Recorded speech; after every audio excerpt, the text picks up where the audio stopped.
Hello and welcome to Comically Incompetent. My name is Doug.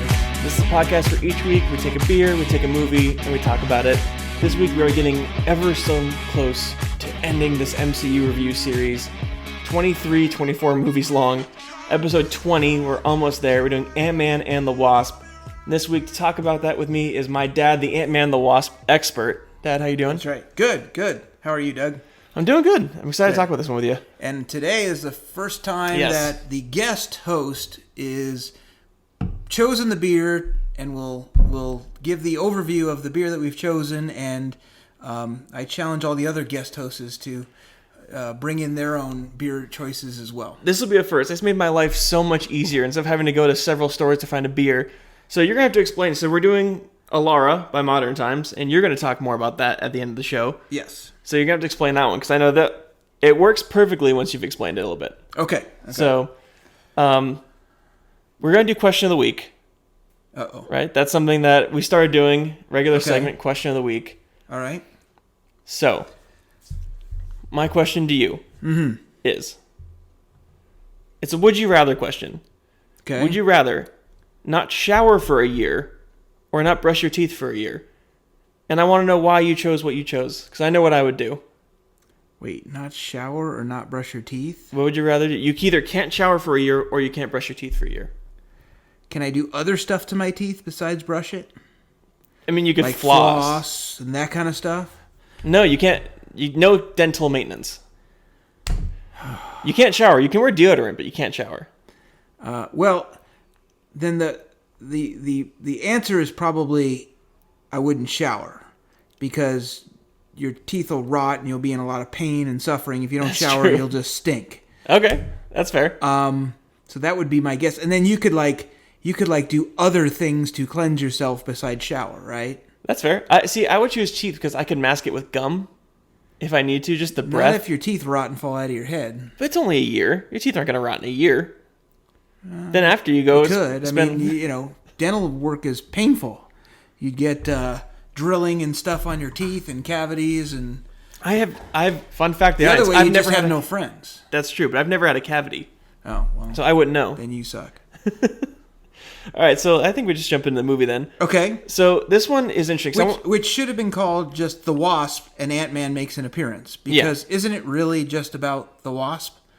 She's so much better of a character in this movie. She's more well-developed. She's a better superhero than him. So I definitely agree with that. But it's about her. It's really the Wasp, and the Ant-Man is there to kind of support the story, right? Yeah. Okay. So, because one thing I want to know about this one is you, again, have only ever seen... I think not even Iron Man. You've seen Ant-Man and Ant-Man and the Wasp and Black Panther. No, I've seen Iron Man. Okay. I've seen Ant-Man, the Wasp. I've seen Ant-Man. I've seen Black Panther. That's probably about it. I think I've seen one of the Spider-Mans. Is that part of this? Tobey Maguire? Yes. No. Okay. Spider-Man is in this, but different Spider-Man. Okay. So, but we do have some news about that. I'll talk about that a little close to the end of the show. Yeah, so how did you, because you don't really have a whole lot of context for this. Yeah, this one was totally different than Ant-Man. Yeah. I thought Ant-Man was really about, Ant-Man was a good starter movie for people getting into MCU and superhero movies and that kind of stuff. It wasn't too complicated. It wasn't, it was kind of funny because this has a humor to it, right? Yeah. A humorous side to it where I'm not sure the rest of the MCU movies have humor involved. Some of them, yeah. But this one, this movie was totally different. This movie seemed to, really be a transitional movie for all these other movies. They started the movie talking about what happened in Germany, right? Which was the Civil War movie, Captain America, yeah, and all the stuff that happened there, and then, and then throughout the movie kept making references to things that had happened in the past or were going to happen in other movies going forward. Yeah. So this was a lot less of a sort of a newbie entertainment movie, but it seemed more like a transitional movie to the whole MCU series. Yeah, so this was a lot more... Ant-Man has always been a relative palate cleanser. So we have a big Avengers movie, and then Ant-Man's kind of the fun way of, like you said, the humor of kind of bringing you back down again. Yep. So that's what this was, but this was also a transitional movie. This was very important to set up what's going to happen in Endgame, and that's pretty much what I found the point of this whole movie was to set up Endgame and not so much be an Ant-Man story. And that's the feeling I got, is that this movie was transitioning away from what happened in Civil War to what's going to be happening next. So that kind of altered the plot of the movie a bit as it was transitional more than anything else. And also, there are about 20 different storylines going on in this movie. Yeah. There's the idea of they're trying to find the Wasp's mother, Hank Pym's wife, right? Yes, Janet Van Dyne. They're trying to find her because they think she's still alive in the quantum realm somewhere. Yeah. Okay. There's this character that they introduce in The Ghost, who is trying to save herself from disintegrating or whatever's going to happen to her. It's like quantum cell something or other, yeah. They introduce a whole bunch of new people I had never seen or heard of. His friend Bill Foster. Yes. So real quick, before you go more farther, fun fact about Bill Foster, that in the comic books, Bill Foster is the superhero Goliath. So which they kind of make that reference. He says he was Goliath.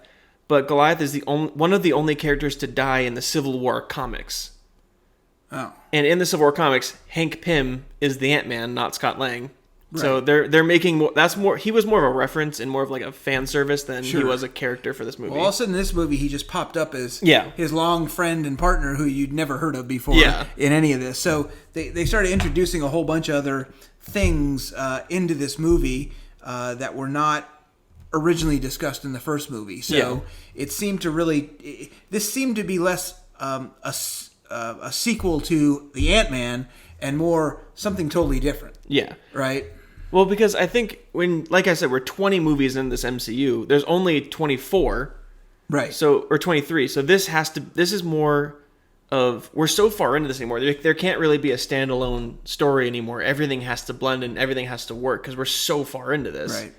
So it makes it harder for people who maybe haven't seen the rest of the movies, but it matters so much for what happens after. But it's like we said, this movie's a weird transitional period. There's a lot kind of going on, a lot being introduced, but a lot that really just doesn't matter so much as we need to see it later. There were so many storylines, though. It was it was what Bill Foster was trying to do, what the Ghost was trying to do, what Hank and the Wasp were trying to do to save the mother. And that mafia group that the Wasp was dealing with to get the pieces, they were a big part of it. They were a big part of it. Luis's whole thing. You had the whole, the business that they had created with the characters, which there had to be more of those guys in this movie. They didn't use them enough in this movie. I need like their own movie. That group needs to be its own series in the MCU. My favorite part of the whole movie was when they were with the three sort of sidekicks. And they were talking about when the Ghost, and he was saying, what do you call the Ghost? Baba Yaga? Baba Yaga. Yeah.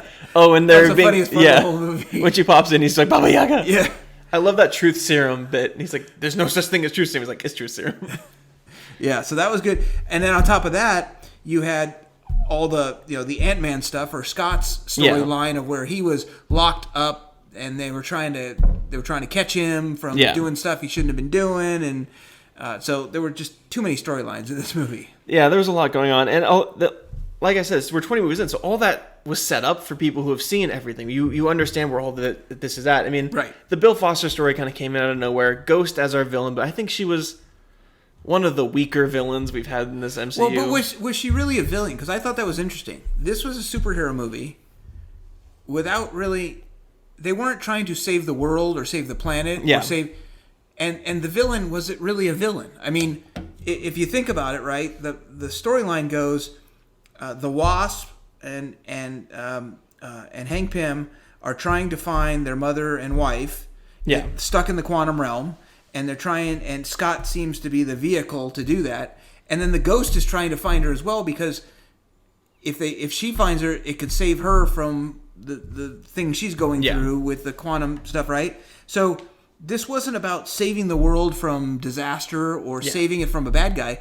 Were either of these really bad guys? They were bad people doing things that didn't align. I think, you're right. I think they didn't align with what the heroes wanted. I mean, the Ghost is no worse than the Wasp and Hank Pym because they were both after the same thing. I think the difference was the Wasp and Hank Pym were trying to get her out safely, whereas the Ghost wanted to get her out and extract her life. Right, but that would save the Ghost. It would save the Ghost, but it would kill Janet. Right. Yeah. Whereas in the first Ant-Man, right, they were trying to save the world from building an army of Yellow Jackets. Right? In this case, there is no save the world concept. There is. Yeah. It's just they're both after the same thing because they're trying to save either the original Wasp, I guess, right? Yeah. Or they're trying to save the Ghost. That's it. Yeah, which I did like the introduction of Michelle Pfeiffer into the series. I mean, now that's two. She did DC. She was Catwoman in the Tim Burton Batman. Right. And now she's the original Which I saw that Wasp. one, by the way. That's a good one. So I saw that one. Yeah, that was Danny DeVito as the Penguin. That one. That's right. Yeah, I like her in it. I don't know if I can't tell if because I read it. If you did, I'm sure you did some research on the trivia too. That they knew that she was going to be the actress when they were doing Ant-Man, but I don't think they did because there's nothing that would imply that they knew at the time. I read something that said that the director wanted to sort of had her in mind the whole time, but Michael Douglas wanted Catherine Zeta-Jones, his wife, to play that part. So I like Catherine Zeta-Jones, but I preferred Michelle Pfeiffer. I think she fit that character more. I mean, even though we barely got to see her, right, because she's stuck in the quantum realm the entire movie until the end. But now I did read something that said in Ant-Man, there was an indication when he was in the quantum realm, that there was a reflection off his helmet of her. Oh, okay. And that was her. And that's how. And so I read something about that. So I need to go back and watch that and see if I see that in Ant-Man. Yeah, it's not a long scene, so maybe. I mean, I've never noticed it. And I've seen it. So supposedly there was some foreshadowing there. That would be pretty cool if they did. If they knew they could kind of start to set that up. Right. One thing I did notice in this movie, and I also read that the director wanted Michael Douglas to be less of a just set up an exposition character to set up things. They wanted him to be a character in this movie.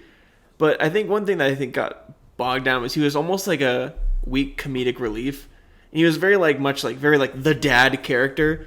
Like they have the scenes where it's like, Scott, can you stop daydreaming about my daughter and go save the world? Like it was very like cheesy, and I didn't like his character as much in this one, even though they I think tried to make him more of a character in this one. Well, they introduced a new concept in this one too, where the Ant-Man, right? In Ant-Man was the whole idea is he shrinks and gets small. Yeah. In this one, he can grow too, right? Yeah. To really big, and by the way, that's going to come in later when we talk about the beers. Yes. But he can grow as well, so.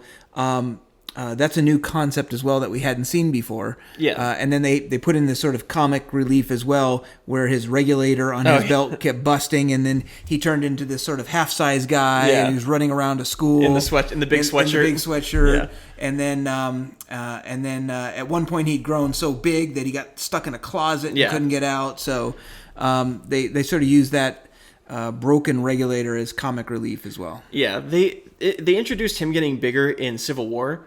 There's a scene where he's like, I have an idea, and if I rip myself in half, don't come back for me. And they're like, he's going to rip himself in half? And he gets really, really big. And they make some Star Wars references. And if you've seen Civil War, you know what I'm talking about. But they slowly introduced it, but in this movie, it's like to a whole new level. Like he wasn't a fraction of the size he was in this movie. Like they really introduced him, which he kind of talks about to Bill Foster. He's like, how tall did you get? 65 feet. And he's like, 65 feet. Like they're like, how tall did they get? Right. It was a competition. Yeah. It just, the thing with this movie though is it just took it beyond, because then you get into the whole scene where he becomes big and he's in the San Francisco Bay, and so it, there was a lot going on in this movie. Yeah, which introduces the new character of that kind of like mafia group that they're working with. What's his name? The actor, something like Goggins. Goggins, yeah. Yeah, I don't remember his full name. Yeah. He's a great actor. I love his work. He's always been that kind of creepy, funny kind of guy. But it's interesting to have like you said, I think there's multiple small time villains, like what we comic book small time villains. His group was one of them. That their whole point was to get the lab to, I think, just sell it. Right. They didn't have any purpose for it besides like they're going to sell it for a bunch of money. Yeah. Well, they wanted access to the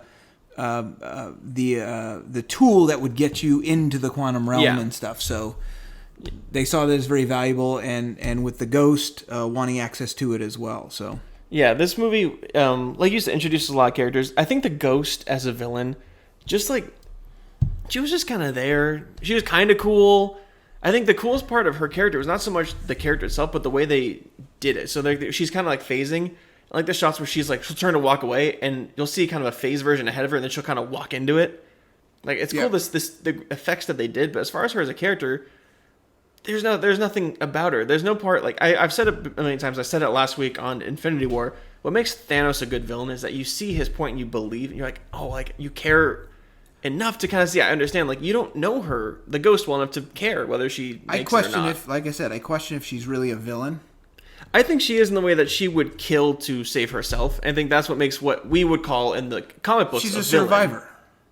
She's a survivor, right? Yeah. She wasn't a villain. She wasn't trying to take over the world. She wasn't trying to, get access to. So I mean, you talked about Black Panther. I mean, was what's the name of the Killmonger? Killmonger. Was he really a villain? I mean, he was trying to become king because he thought that was his rightful place, that it was taken away from his father. Right? I think it's the idea of doing something good the wrong way. He had the right... Killmonger had the right intentions. He did it the wrong way. Ghost had the right intentions. She was doing it the wrong way. She was doing it in a way that it didn't matter who was hurt as long as she did what she needed to do. And that it was a moral dilemma, though. Yeah. I mean, if they found the mother, then the mother survives. If she finds the mother, then she extracts the power and she survives. Yeah. Either way, someone doesn't survive, right? Yeah. This movie, I think, there was a big... Because the quantum realm is so important as we get to later movies, that I think that was like... I'll cut this again, but there's a plane going by. YouTube's not going to get this cut out. You'll get to see the whole thing.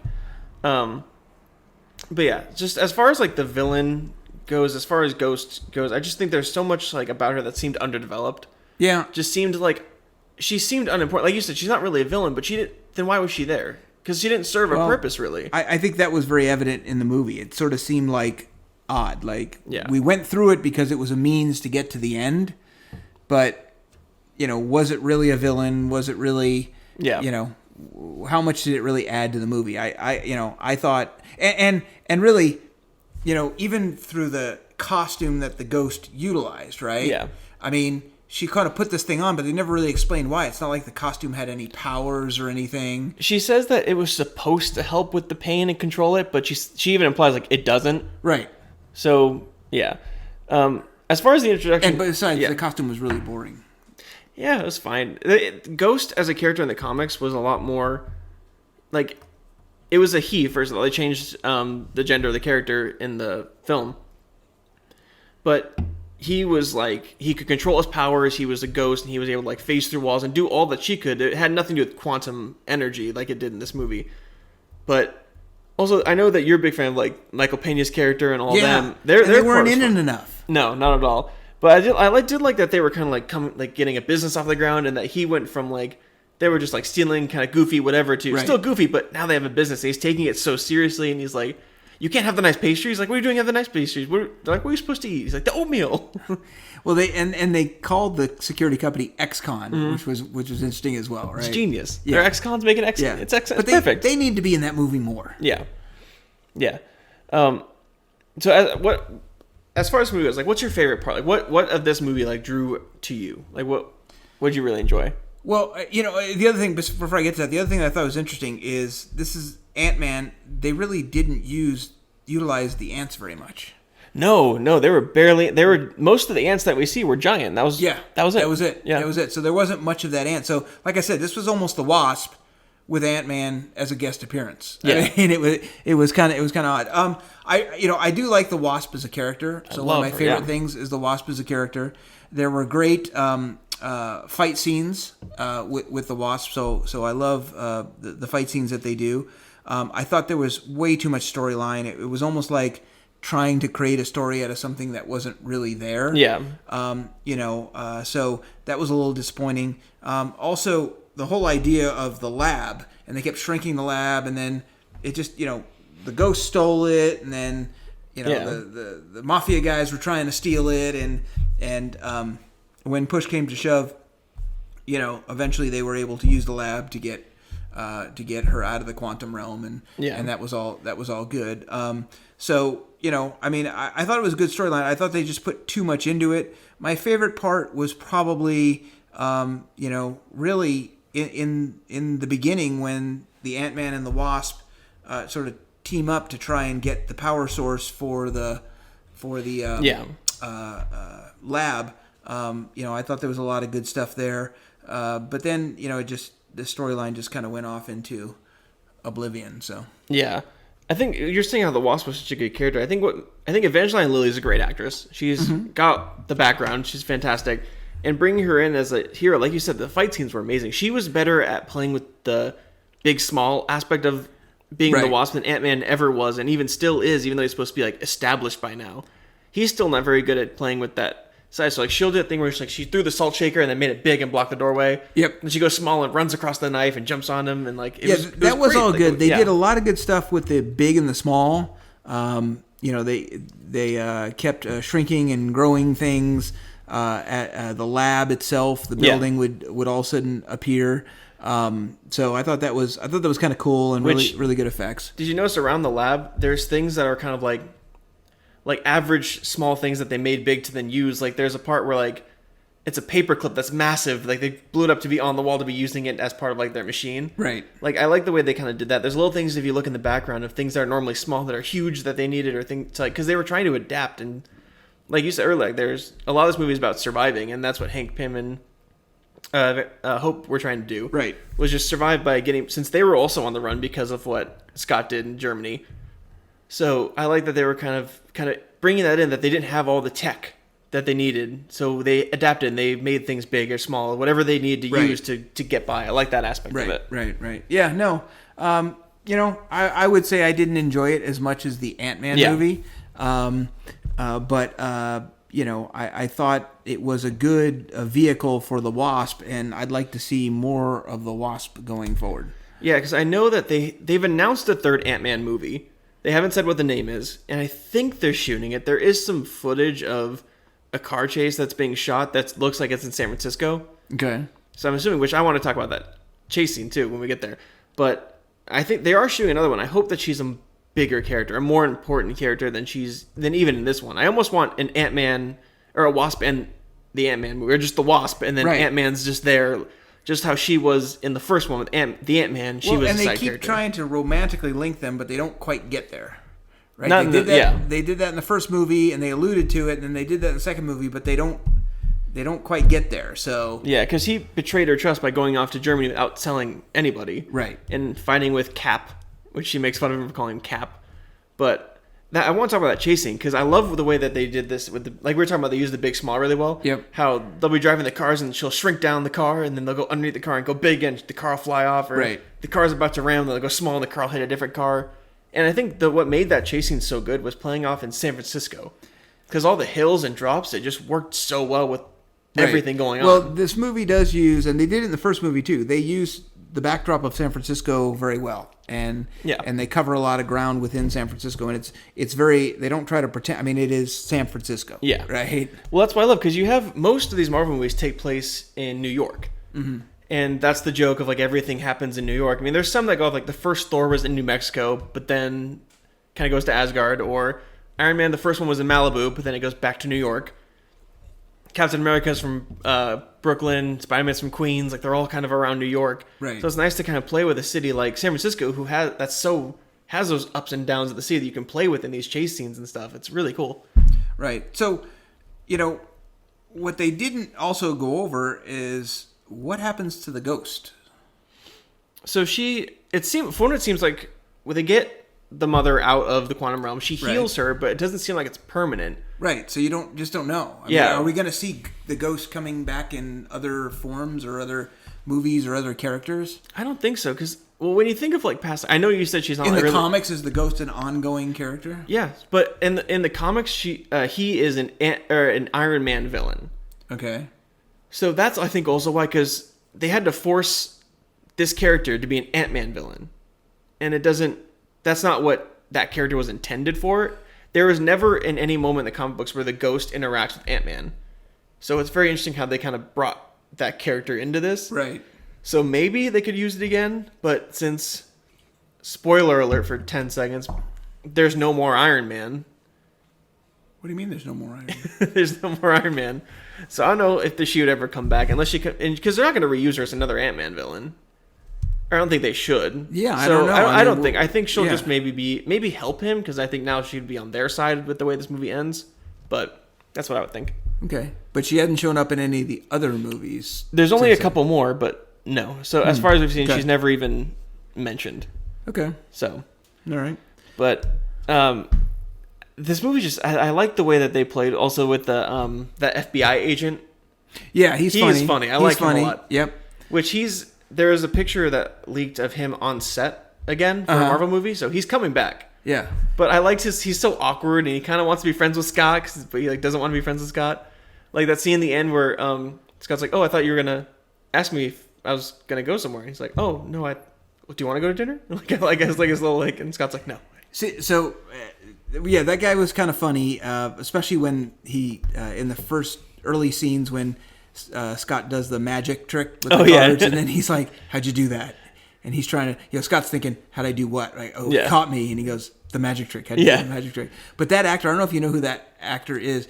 He was in an episode of The Office. Yeah, he played Jim, but but they were trying to trick Dwight into thinking that he was really Jim. Yeah, the whole time. And the whole time, it's hysterical. That's a good one. Yeah, he was in this show. He's one of the stars of the show, Fresh Off the Boat. Haven't seen it. It's phenomenal. It's a really good TV show. He's fantastic in it. He's great. They're supposed to be like these people who moved to the United States, and he wants to own like a classic barbecue like country restaurant, but like he doesn't know how to run that kind of business. Now, when I was doing some research for this, it did say the character that he played in the Ant-Man is an ongoing character in the MCU movies. Yeah. So for people who have seen the rest of the MCU movies, he's kind of like if Maria Hill was goofy and not as smart. So there's this character called Maria Hill. She works with Samuel L. Jackson's character, Nick Fury, and she's like the genius intel SHIELD agent. So he's kind of like the bumbling version of that. So he's an ongoing character, which he's going to be in it again. People are theorizing he's going to be in the next Captain Marvel movie, because there is a shot with him from a character from Captain Marvel. Okay. So he's coming back in some capacity. The other thing that was kind of cool was the CGI they're using to make the actors Michael Douglas and Lawrence Fishburne look younger. It was better in this movie. And Michelle Pfeiffer too. Yeah. So they did that a couple times, and then Lawrence Fishburne's son actually played the younger Lawrence Fishburne. Yeah, they just put Lawrence Fishburne's younger face on top of his son's face, who was playing the body double of his dad, right? I thought they used his whole face. And they might have. I don't know. Maybe tweaked it up a little bit, so you could tell it was supposedly Lawrence Fishburne, but his son played the younger version of him. I think they've done that before in another movie. I heard they've done talking about that on one of the other podcasts. Forrest Whitaker's son played the younger version of Forrest Whitaker. Yeah. And then we also have it. It happens a bunch and stuff. I mean, was Ice Cube's son play the younger version of him for Straight Outta Compton? Well, he looks exactly like him. Yeah, exactly. Like when it works, it works, and that's why you can do stuff like that. Because same with Forrest Whitaker's son. It's like I remember Grayson was saying, like, that looks exactly like him. So close. I mean, I just like the character of that. Oh, what's his name? The guy, the FBI agent guy. I don't remember his name. But he is hysterical. I love his character. I think he's super funny, and I like when he's trying to explain to Scott's daughter what he did. He's like, school has rules. You can't draw on the walls. Right. Well, your dad broke, and he goes in like the whole deep thing of like why he. But it's that dry humor again that they use throughout the movie in a number of different scenes. So So we were talking about how they didn't really utilize the ants as well in this one. And so there is a few shots. Like we have the giant ant who's supposed to be. He has the ankle home arrest bracelet on his ankle. Right. That's supposed to be Scott. So he's doing Scott's daily routine, and she's reading it through. She's like an hour in the bathroom. What's that about? Yeah. And he's playing the drums and all that stuff. Right, but that was kind of it for the ants. I mean, there were a couple of times, but it really didn't. Yeah. Like in the original Ant-Man movie, right? They used the ants a lot. Oh, it's everything. That's his whole character. So, like I said, this really wasn't an Ant-Man movie. This was a Wasp movie. Well, I think that's why Ant-Man, because of that, because what the Ant-Man was able to do in the first one was he utilizes the ants to become more powerful than a regular human. Scott was a regular human that can just get small or big. Right. There's nothing special because of the suit. There's nothing He special didn't about have any Scott powers. Lang. The suit had powers. Yeah, but that's what I'm saying is she has so much more than she's able to utilize and work with. He was just he didn't even utilize the things that made him cool or a good hero. I do like the scene though where the first time he sees the Wasp and she has wings and he goes to Hank, "You gave her wings? You didn't give me wings." He's like, "Oh, I'm assuming you didn't have that technology available." He's like, "No, I did." Yeah. So that was good too. Yeah, we were talking about earlier the CGI they used to make them look younger. It looked so much better in this movie. Like, because the last time you saw it was in the Ant-Man when they did it in the first one, but you could kind of see his face look kind of weird. Right. Kind of like it wasn't right. Something was off. And this one, like, I remember Michelle Pfeiffer's younger version walks out, and you're like, "Oh shit! Like that's Michelle Pfeiffer. Like that's crazy how it looks just like her with that then." So I like the way they're able to do it because they keep using that over and over again. Like, but I think the point of that. So in the next movie in Captain Marvel, they have Samuel L. Jackson playing his character Nick Fury, but they made him look younger for the entire movie. Oh wow! Because the movie Captain Marvel takes place in the 90s, so they make him look like 90s Samuel L. Jackson the entire time. Mm-hmm. So I think that this whole point of them doing it so much, this was trying to maybe perfect it. Because I'd read that Disney and Marvel were actually sued by a company for stealing their de-aging CGI tech for a couple of the movies, and then they had to go and figure out their own, which, I mean, when you have Disney money, they end up taking it, making it better. Sure. But it's interesting just how far that technology has come, even in, this was 2 years later when was the first Ant-Man? Was that 2016? I think... was it 2015? 2015, I think it was. So 4 years later? Right. Like that, how far that technology has come. Yeah. But I mean, you say Disney, right? If you've ever been to Disneyland, right, there's a ride there called the Haunted Mansion. Yeah. And they have the head at the end that's sort of a holograph talking. Oh, yeah. So, they've always had, technology that's been sort of cutting edge kind of stuff, and they've incorporated into things, and they've used it in a lot of their different movies. But, it's interesting to see how they do with actors like a Michael Douglas, who has been acting since he was young anyways, right? So that's the thing, when you have these characters and these actors that are so iconic when they were younger, that are still going strong today, you have to make it look good, or else people who watched all their movies when they were that age were gonna notice if they look different. Yep. And they tried it with Will Smith in this movie, this god-awful movie that Will Smith was in called Gemini Man, where Will Smith played older Will Smith, so no CGI, and his younger version of Will Smith, when he's supposed to be like kind of end of Fresh Prince age. And it looked good. The movie was atrocious, but it looked good. He looked like young Will Smith. It was weird to see, especially because I just finished rewatching all of Fresh Prince. I was like, that's weird because it looks just like him. The other thing I think we got to mention about this movie is the music. Yeah. So they play a song called "Come On, Get Happy." Yeah. Which was actually a song from a TV show years ago called The Partridge Family.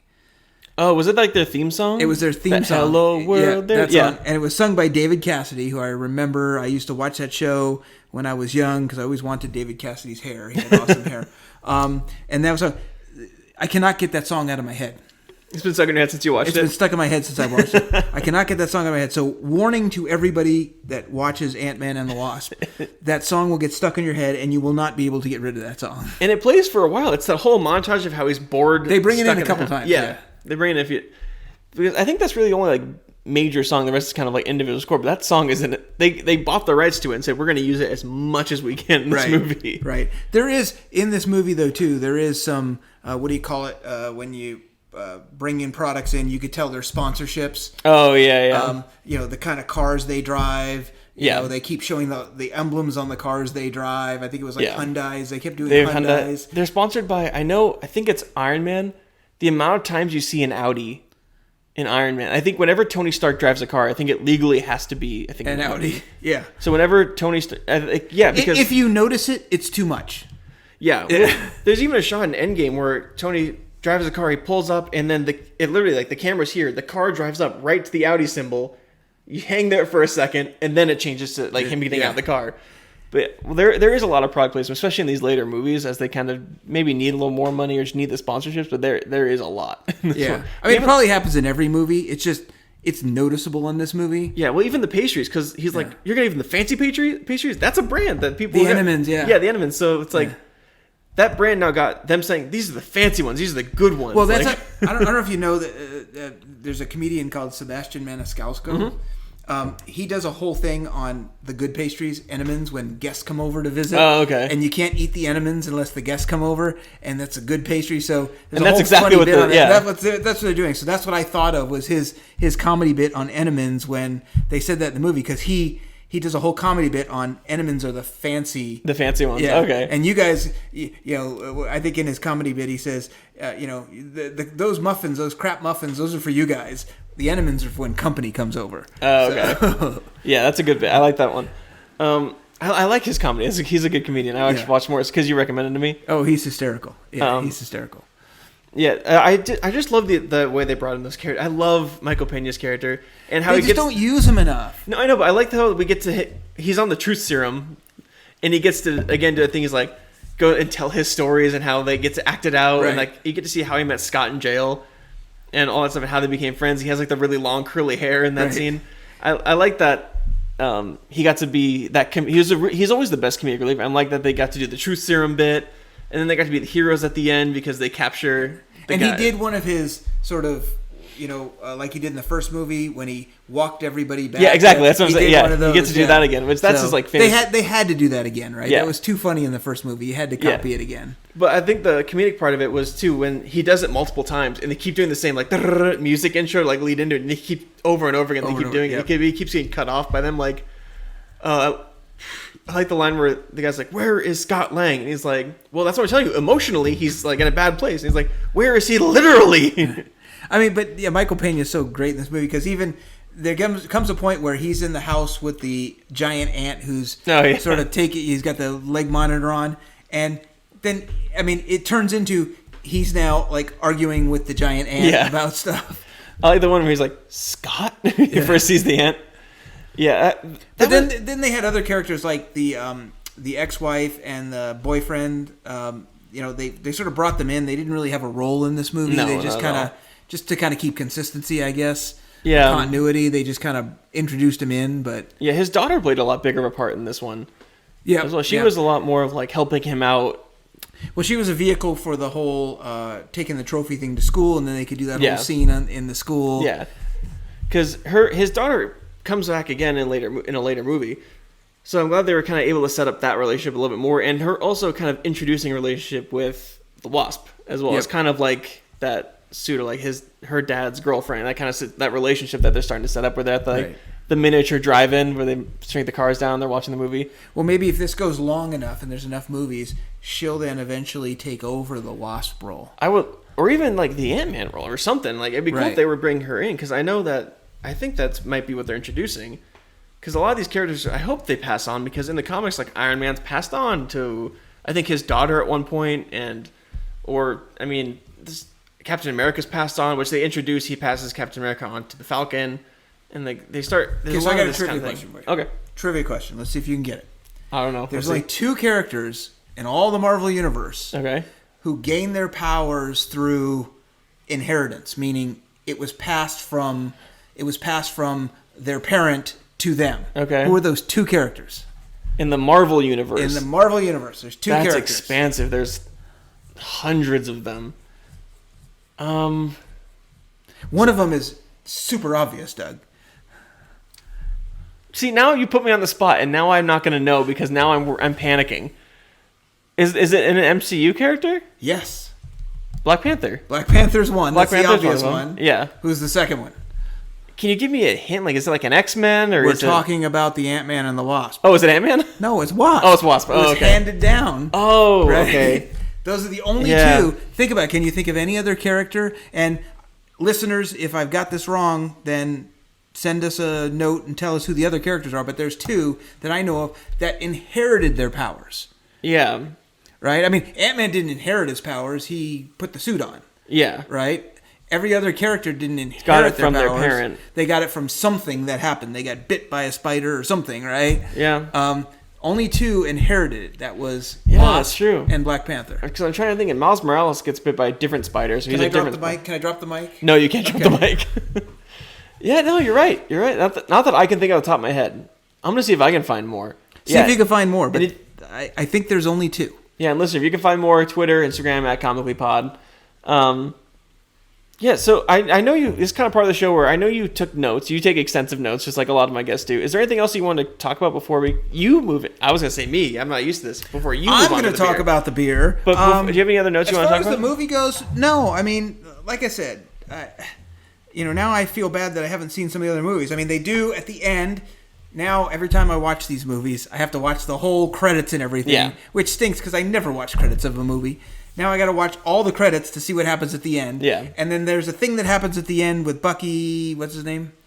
Oh, Bucky, with the Winter Soldier. Yeah, with the Winter Soldier, which I don't totally understand, so I waited for the whole thing, didn't understand it. Yeah. So why don't you tell us what that was? So that was at the end of the first one. No, they did something again at the end of Ant-Man and the Wasp. There is something, but it's not that. It's not Winter Soldier. Oh, no, it's Bucky, though. They say Bucky at the end. No, they don't. Yeah, they do. I just watched it.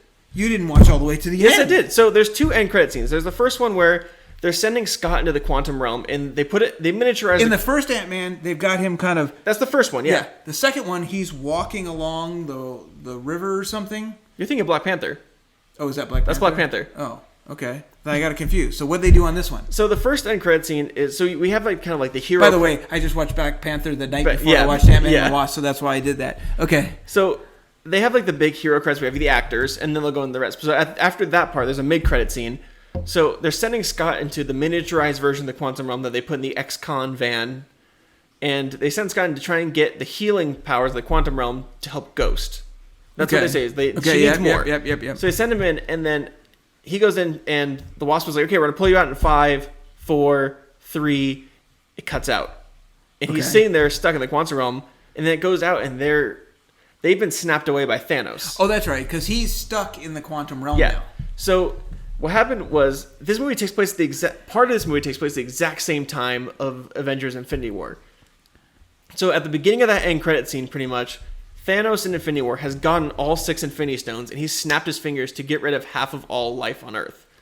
So we've seen heroes like Black Panther, Groot. We've seen all these characters be snapped out of existence, and what in the movie they kind of faded away. So then Scott's stuck in the quantum realm. All of a sudden, it cuts to all 3 of them. The only 3 people that know he's there and can get him out, fading out because Thanos snapped them away. Right. So now he's stuck in the quantum realm, and that's where we leave that part of the movie. And you're not going to tell me if he gets out. We're not there yet. Okay. We're not there yet. Okay. I'll tell you after we're done recording the show. So then the next end credit scene is a shot where it kind of goes through San Francisco. It's empty because half of San Francisco has been snapped out of existence. And it goes in, and the ant is still playing the drums in Scott's house. And then it's kind of like a funny little take on something very serious. Which, by the way, I was just in San Francisco during this pandemic. Yeah. I had to go up there for business. And, I'm not sure I understand. Sorry. I had to go up there for business, and San Francisco was completely empty. It looked like the scene. It looked like the scene. I was driving along in San Francisco. There were no cars. There were no cable cars. There were no people. Yeah. I was just driving around. If you've ever been to San Francisco, that doesn't ever happen, right? I went down Lombard Street. There was just nobody. Normally you sit in traffic on Lombard Street. Exactly. So it looked like that scene where it looked like that scene. So that reminded me of that. But yeah, because that is such an important scene. That's what I'm saying is this movie was a big lead-in, because what it does is now you get the quantum realm, and now half of existence is snapped away. Now we go to the next movie. That's what you need to take out of this movie. Is that Scott's stuck in the quantum realm. That's all that matters. But I watched 2 hours of a movie, and that's all I had to take out. That's all you really need to take out of it. Is you need to take that Scott is stuck in the quantum realm. They created the van that has the miniaturized quantum realm, and that the 3 people, the only 3 people who can get him out, are snapped out of existence. So what's the next movie? The next movie is Captain Marvel, but that's its own standalone story. Okay. To introduce the character. Then it's Avengers Endgame, which plays off everything. 20 or 10 years of movies. That is the culmination of this series. That's what matters. But don't they still have to do another Black Panther and all that stuff? The way Marvel does it is that they're calling this from Iron Man in 2008 to Spider-Man Far From Home in 2020 or 2019, end of 2019, I think, is what's called the Infinity Saga. So as far as the whole point of those 23 movies, that Thanos is going for the Infinity Stones to snap out half of all existence. That's the whole point of this 23 movies. So now the Infinity Saga is over. The next saga is going to start up, which is going to have the Eternals, Shang-Chi, the next Black Panther, next Captain Marvel, these heroes continuing and new heroes coming in to create the new Avengers or whatever they're going to call them, whatever's going to happen, to a new series, to a new major villain that'll kind of round out that series, that saga. So go on forever. I mean, there's countless Marvel heroes. They could go on forever. That's right. There's heroes they haven't even touched that are major heroes. I mean, they haven't even introduced the X-Men yet in this series. There's the X-Men that we know of, Hugh Jackman playing the Wolverine. None of that is a part of this. So they need to do that. They need to do Fantastic Four. They need to do countless characters. There was a really bad Fantastic Four movie done. There's several really bad Fantastic Four movies done. Grace and I talked about that really, really bad 2014 one that was just garbage.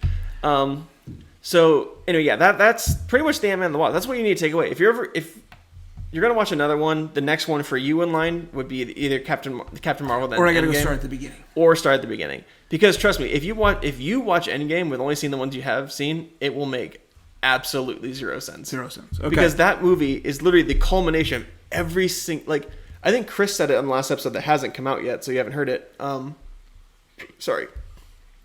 That even the ones that seem unimportant, like Thor: The Dark World, matter for that movie. Everything matters. Everything is. Well, I don't want to see Endgame till I'm prepared. If you're gonna watch, you'd have to watch literally all of them, except maybe all of them. You just watch every single one of them. So, but I think that pretty much wraps up our Ant-Man and the Wasp part. Why don't you go into the beer? Okay, I'm gonna go into the beer. So, I chose a beer. It's called Alara, and the reason I chose Alara is a Greek mythological character. So, audience probably doesn't know this. I've got some insight. Doug, growing up, loved Greek mythology. Yes, right? still do. And still does. So Alara is a mythological Greek character who was actually Zeus's, everybody knows who Zeus is, right? Zeus's girlfriend. His wife Hera didn't know about it. It was his girlfriend, and she gave birth to a giant who she actually died giving birth because the giant was so big. And thus, the giant Ant-Man, yeah. The giant Ant-Man, Alara came about. So that's where I came with Alara. Also, Modern Times Brewery. Alara is done by Modern Times Brewery. So Doug and I had a fun day. We went over to Modern Times in Anaheim. Which, by the way, if you live in Southern California at all, go check out Modern Times. They are really good, socially distancing. Everything was amazing. That place was fantastic. Yeah, That's so it was really cool. cool. They just opened it in Anaheim. It's actually called a brewery, restaurant, cafe, and swim club. Yes, a swim club. And swim club. And there is a swim club there. We've seen it. Yeah. So it's a really cool place. It's got this old house. It's more than just beer. They have a great selection of vegan foods, I believe. It's all, the whole menu is vegan, but like, I had the mac and cheese. That was really good. You wouldn't know that it was vegan if I didn't read that it was vegan. So the food was really good. They had a great selection of beers. They also have an old house that's part of this complex. And it's like 100 years old or something? Oh, at least 100, yeah. And they have in there, they have wines and slushy drinks. Like alcoholic slushy drinks. Alcoholic slushy drinks. There's a couple of different areas. So what's really cool about this place in Anaheim called Modern Times is you can get a different feel for being in different parts of it. It's almost like if you go to Disneyland and there's Tomorrowland and Frontierland, they kind of had the old house. They had this sort of courtyard area. The pool area. So it's a pretty cool place. Modern Times also has locations in Los Angeles and Portland. Oh, okay. I know about the Portland one. In Portland as well. Oh, yeah. Good. We got the beer. And in Oakland, California, Northern California. Okay. Up by San Francisco, right across the bay. And San Diego in the North Park area, and also in Encinitas in San Diego, and Santa Barbara. So I know how much they have. A number of different locations. The Anaheim seems to be the coolest one, so I will definitely go back there. The beers were great. Alara is a hazy IPA. It's got a 7% alcohol by volume. It's really tasty. I definitely recommend trying it. They also, besides brewing beer, they make coffee. Yeah. Their own coffee as well. So really cool. I highly suggest it. Modern Times. A lot of fun afternoon in downtown Anaheim, and great beer. And, that's a beer I chose. Yeah. One thing I've noticed about Modern Times is that they distribute a lot of their beer to regular, you can get at grocery stores, everywhere. But not they have their specialty ones like Alara that is going to be something that you can't really find in a store. You kind of got to go to them. Alara was a fall beer, so it was like September, October. So I know when we were at Modern Times, Doug and I, We actually tried to buy some for the show, and they had run out. We then found it at a store that Doug goes to a lot called High Times. Yeah, I think I mentioned them on the show. Yeah. In Costa Mesa. We found they had a case there, so we were able to find some of it. Otherwise, we were not going to be able to use Alara because Modern Times themselves had run out of it. Yeah. But we did find it at High Times. So yeah, they sell it fast. This was really good, and it is a vegan beer as well. Is it really? Yes, this beer is vegan. It is brewed in San God, Diego. They do brew in San Diego, but they also brew at a couple of their other locations as well. So for listeners, they tend to sell, as Doug said, in Southern California, Arizona, Colorado, Nevada, Utah, Hawaii, and the Pacific Northwest, Seattle and Portland. So, well, I got to tell Chris and Adam, they're in Colorado. They'd love to actually have a beer from the show. There you go. And they should contribute some Colorado beers to the show as well. There's some good stuff there as well. I have to tell them, Adam is going to be on the Dark Knight trilogy we're going to do in a little over a month. So I'll have him pick the beer for one of those. There you go. Cool. So that's Modern Times. Yeah, I think that pretty much wraps up the show. Dad, thanks for being on the show again. Thanks, Doug. Yeah, so just as a reminder, we're on YouTube and all places you get podcasts. Follow us on Twitter and Instagram at ComicallyPod. New episodes every single Monday at 7 a.m. Pacific Standard Time. So yeah, check us out. I hope you guys enjoy the episode, and we'll see you guys next week. Bye.